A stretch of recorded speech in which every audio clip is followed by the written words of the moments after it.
ఏదైతే తెలుగుదేశం పిలుస్తోంది రా అనే ఒక నినాదం యావత్ దేశాన్నే అని చెప్పుకోవచ్చు. తెలుగు వాళ్ళు ఎక్కడున్నా కానీ ముందుకు వచ్చినటువంటి పరిస్థితి కనిపించింది. ఇప్పుడు అట్లాగే రా కదలిరా అనే ఒక పేరుతో టీడీపీ కూడా వినూత్న కార్యక్రమాలకు శ్రీకారం చుట్టింది. ఏం చెప్తారు? ఒకవైపు వైసీపీ మాత్రం చాలా ఇబ్బందులు, అష్టదిగ్బంధనం, ఎటు వెళ్లాలన్నా కానీ చాలా ఇబ్బందికర పరిస్థితులు ఆ పార్టీకి కనిపిస్తూ ఉన్నాయి వైసీపీకి. ఇటు టీడీపీ మాత్రం దూసుకుపోతోంది. మీ విశ్లేషణ ఏంటి?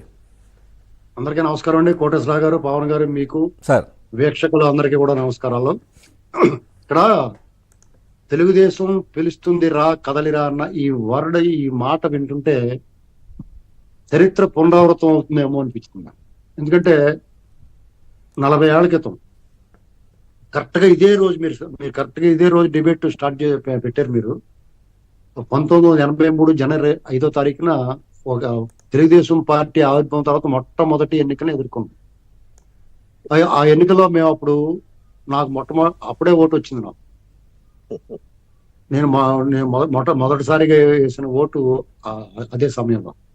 అప్పుడు తెలుగుదేశం పార్టీ ఎన్టీ రామారావు గారు తెలుగుదేశం పిలుస్తుంది రా కదలరా అని పిలిపిస్తే అశేష జనవాహిని తెలుగు రాష్ట్రాలు, తెలుగు వాళ్ళు ఎక్కడ ఉంటే అక్కడ ఒక రకమైన సంచలనం, ప్రపంచం ఆయన వెంటే నడిచారు జనం అంతా. అసలు రోడ్ షోలు అనేటువంటి దానికి ఆద్యుడు ఎన్టీ రామారావు గారు. అసలు ఆయన ప్రజల్లో కదిలి వస్తుంటే ఆయన వెనకాల తెల్లవారుజాము వరకు ఒక్కొక్కసారి 24 గంటలు కూడా వేచి ఉండేవారు ఆయన సభలకే, సమావేశాల కోసం. ఇది జనవరి 5, 1983 ఎన్నికలు అయిన తర్వాత మాకు కొత్త, అప్పుడు కాంగ్రెస్ తప్ప వేరే పార్టీ ఉండేది కాదు. మేమంతా కూడా కాంగ్రెస్ కి ఒక రకంగా వ్యతిరేకంగా పనిచేసిన వాళ్ళం, మా ఫ్యామిలీ, పొలిటికల్ ఫ్యామిలీ. అప్పుడు కాంగ్రెసే అప్రతిహతంగా గెలుస్తా ఉండేది. ఎప్పుడు మధ్యలో ఒకసారి జనతా పార్టీ గెలిచిన ఆంధ్రప్రదేశ్ లో మాత్రం 1978లో కాంగ్రెస్ పార్టీ గెలిచింది, ఇందిరా కాంగ్రెస్ గా రూపాంతరం చెంది.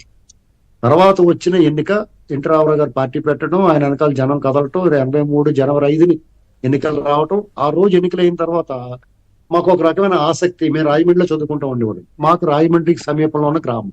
అక్కడి నుంచి తిరిగి ఆ రోజు ఎన్నికలు అయిపోయిన తర్వాత మరుసటి రోజు మా కాలేజీకి వెళ్ళిపోవాలి కాబట్టి మేము రాజమండ్రి బయలుదేరి వెళ్తుంటే దారిలో మాకు ఉత్సాహం కొంతమందిని దారిలో గ్రామాల్లో, సమీప గ్రామాల్లో ప్రజల్ని ఎలా ఉంది ఎలక్షన్, ఎవరికి వేశారు ఓటు. మాకు అప్పుడు బత్తిన సుబ్బారావు గారు, ఆయన మినిస్టర్, మా మంత్రి గారు, ఆయన మా కడియం కాన్స్టిట్యున్సీలో నిలబడ్డాడు.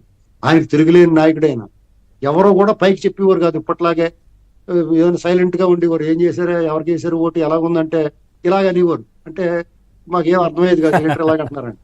అయితే 2 రోజుల తర్వాత ఎన్నికల ఫలితాలు వెల్లడించే రోజు రాజమండ్రిలో గోకవరం బస్ స్టాండ్ అని ఉంది. అక్కడే పక్కనే టెలిఫోన్ ఎక్స్చేంజ్ ఉంటుంది అనమాట. సమాచార శాఖ వాళ్ళు ఏం చేశారంటే ఆ గోకవరం బస్ స్టాండ్ లో ఒక పెద్ద డిస్ప్లే బోర్డు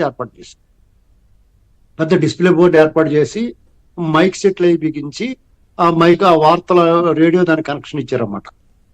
సరే, ఎన్నికలు బ్యాలెట్ పెట్లు ఇప్పడం, ఎన్నికల సిబ్బంది అంతా వాళ్ళు చేయటం మొదలు పెట్టారు. తర్వాత మధ్యాహ్నం 11:30, 12 గంటలకే మొట్టమొదటి ఫలితం వెలువడింది. ఏంటి, అప్పుడే 83లోనే ఎన్నికలు ఈవీఎం వాడారు షాద్ నగర్ లో.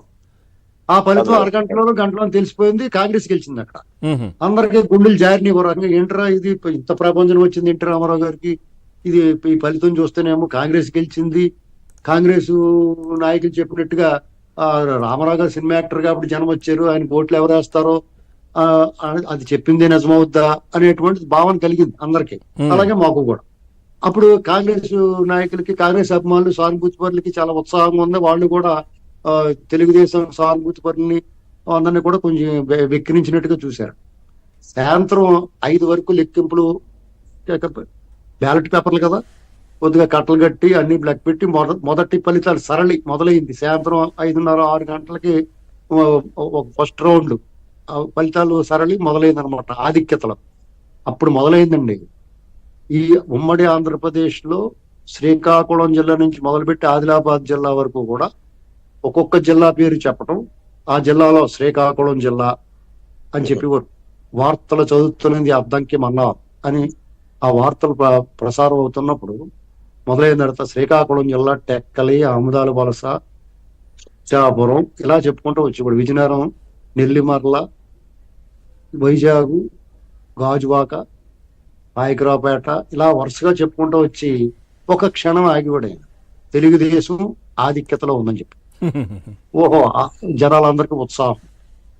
తర్వాత ఈస్ట్ గోదావరికి వచ్చినప్పటికి రాజమండ్రి, కాకినాడ, ఆలమూరు, రామచంద్రపురం, అమలాపురం అని కాంగ్రెస్ అనగానే ఓహో కాంగ్రెస్ కైనా ఉందేమో అని అందరూ గుండె చెక్కబెట్టుకుని చూస్తుంటే వెనకబడి ఉందని చెప్పి అలాగే ఏ జిల్లా తీసుకున్నా దాదాపు 90% నియోజకవర్గాల్లో తెలుగుదేశం ఆధిక్యతలాగా ఈ గంట గడిచే కొద్ది కూడా ఆధిక్యతలు అలా వరద గోదావరి అంటే అప్పుడు ఆ ఉత్కంఠ వేరు కదా సార్. అంటే ఇప్పుడు అంటే టీవీలలో టకటక లేదంటే ఫోన్లలో పడిపోతున్నాయి నంబర్లు. అంటే వీళ్ళకి ఇంత ఇది ఇక్కడ గెలిచారు ఓడారు ఇట్లా.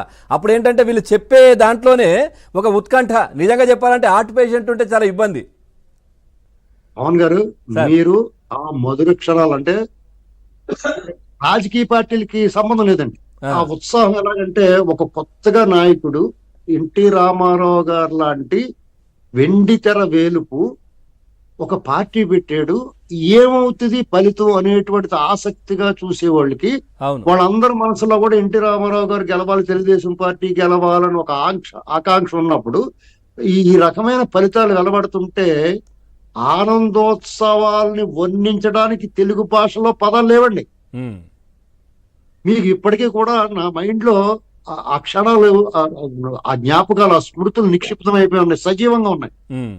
మీకు రాత్రి తెల్లవారులు కూడా అసలు ఎవరు కంటి మీద కునికి లేదు. ఆ సమాచార కేంద్రం పరిసర ప్రాంతాలంతా కూడా విపరీతమైన జనంతో నిండిపోయి ఒక్కొక్క ఫలితం వెలువడుతుంటే ఒక్క హర్షాతిరేకాలు వెలువడతామండి. అదే సమయంలో మహామహులు మర్రి వృక్షాల్లాగా వేళ్ళు అనుకుని ఉన్న మహానాయకులు అనుకున్న వాళ్ళందరూ కూడా తోకట వేళ్లతో కూడా లేపేశారు. 30,000, 40,000, 50,000 మెజార్టీతో కూలిపోతూ ఉంటే టీడీపీలో ఎలా ఉండేది సార్? అంటే మీరు అప్పుడు చూస్తున్నారు కదా, టీడీపీ పార్టీలో ఎట్లాంటి లీడర్లు ఉండేవాళ్ళు అప్పుడు పెట్టినప్పుడుగా? అంత కొత్త వాళ్ళేనా?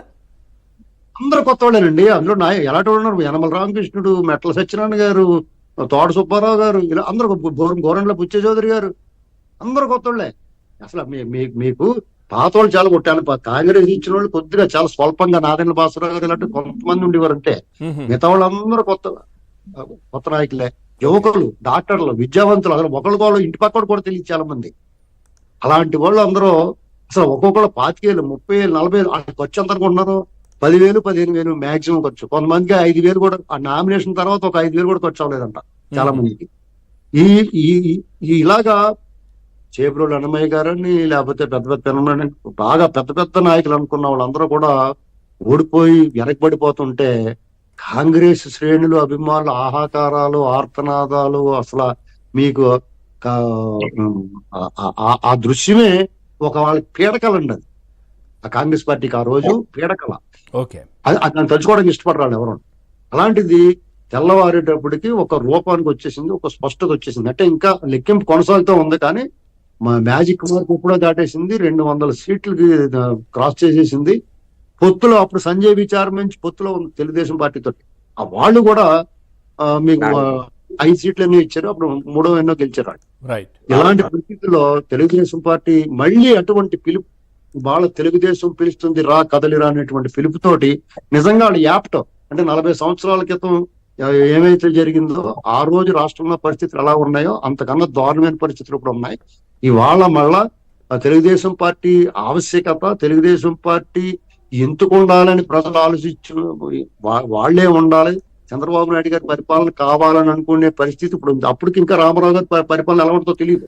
కాంగ్రెస్ పరిపాలన తట్టుకోలేక, ఆ బాధ పడలేక అక్కడి నుంచి కొత్త మార్పు కోరుకున్నారు. ఇప్పుడు పరిస్థితి ఏంటంటే మా తప్పు అయిపోయిందా బాబు, నువ్వే ఉండాలని కోరుకునే పరిస్థితి. నేనేమనుకుంటున్నానంటే అప్పటికంటే ఇప్పుడు తెలుగుదేశం పార్టీ చాలా అవసరం. అలాగే 83 నాటి పరిస్థితులు ఎలా ఉన్నాయో అంతకు మించి తెలుగుదేశం పార్టీ పాజిటివ్ ఉంది. అలాగే ఫలితాలు మాత్రం 1994 నాటి ఫలితాలు వస్తాయేమో నా అభిప్రాయం. రైట్. కోటేశ్వరరావు గారు నమస్తే. ఏం చెప్తారు సార్? సమర శంఖారావం అంటే ఎన్నికలు దగ్గర పడతా ఉన్నాయి. అంటే చాలా రోజులుగా మొదటి నుంచి కూడా అంటే ఈ ప్రభుత్వానికి వైసీపీకి ఒక సంవత్సరం అప్పుడు మొదట్లో సమయం ఇచ్చారా, తర్వాత ఈ ప్రభుత్వం చేస్తున్న పనులన్నీ కూడా ప్రజలకు తీసుకెళ్తున్న పరిస్థితి మొదటి నుంచి టీడీపీ పార్టీ ప్రజల పక్షాన మనం చూస్తూ ఉన్నాం. ఏ సమస్య ఉన్నా కానీ ప్రభుత్వం దృష్టికి తీసుకువెళ్తా ఉన్నారు. ఈ ప్రభుత్వం చేస్తున్నటువంటి పనులు కూడా వాళ్ళని ఎదిరించి ముందు నిలుస్తున్నటువంటి పరిస్థితులు గత కొద్ది రోజులుగా ఎన్నికలుగా దగ్గరకు పడిపోతున్నాయి, దగ్గరకు వస్తూ ఉన్నాయి. ఈ నేపథ్యంలో ఈ పార్టీలో ఉన్న అందరూ